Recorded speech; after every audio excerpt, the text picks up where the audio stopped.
আল্লাহ এটি মাজার মামলা আগামী 8 তারিখে শুনানি, আল্লাহ 8 তারিখে দিল আল্লাহ এই মামলার রায় চূড়ান্ত হয়ে যায়। আল্লাহ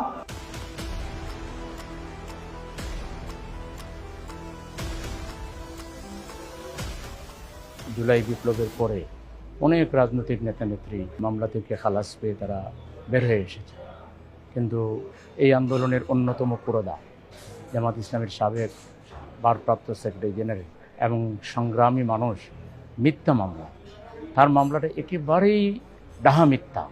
তো এই ধরনের একটি মামলায় তিনি এখনও জেলে আবদ্ধ, এটা সত্যিই জাতির জন্য দুর্ভাগ্যজনক।